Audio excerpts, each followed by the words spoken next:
Bem-vindos ao Roberto Gamito, ao podcast, claro está. O meu corpo terá de esperar. Terão ao menos de me pagar um jantar.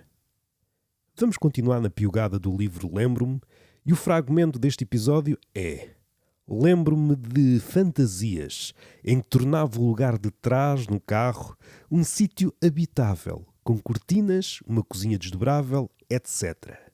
Aproveitem este silêncio e aproveitem também, caso este fragmento vos diga alguma coisa, comentem no Spotify se vos aconteceu em Catraios. Transportando este fragmento para a minha biografia, eu de facto não me recordo disto ter acontecido comigo.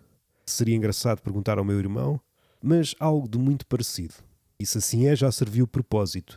Não me recordo de ser puto e transformar o lugar de trás numa espécie de tabernáculo, uma casa de árvore. Mas recordo-me, durante as viagens que eram longas ou infinitas, dado que quando somos catraios não temos noção de tempo, uma viagem de 1 hora transforma-se numa expedição de 6 meses. Partimos em cima de elefantes e vamos em direção aos Alpes e toda a gente nos diz: porque é que estás a fazer isso? Aquilo que acontecia, provavelmente nada de muito diferente.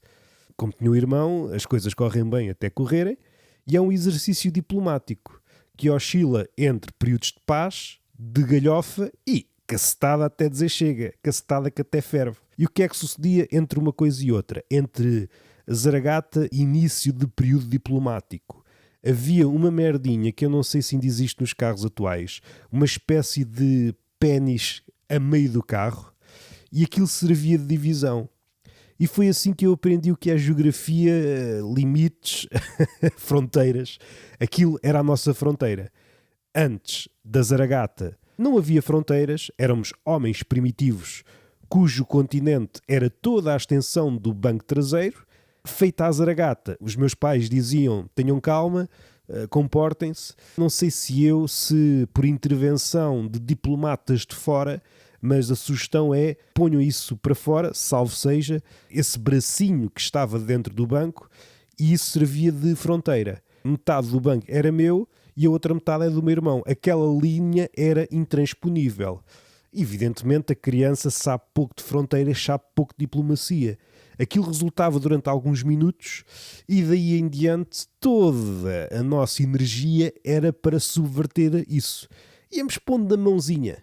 Punha a mãozinha acima dessa fronteira e de repente o meu irmão tirava-me a mão, punha a dele e às tantas punhamos os dois e depois tirávamos e voltávamos a meter e era uma luta pelas fronteiras. Com outra cabeça isto teria outras implicações. Não sei se têm episódios desta estirpe, serviu para me recordar de algo que estava bem enterrado. Quando era puto e viajava no banco de trás com o meu irmão, havia uma espécie de divisão e de repente aquilo tornava-se uma cela dupla, uma divisão, uma espécie de biombo invisível de fronteira que servia durante uns minutos e depois era posto em causa. Era uma espécie de luta para ver qual é o poder da ficção, qual é o poder da fronteira. Não, mas a fronteira existe. Não, a fronteira é uma cena, é uma construção social. E andávamos nisto durante 1 hora aos gritos. Belos tempos. Até ao próximo apiadeiro.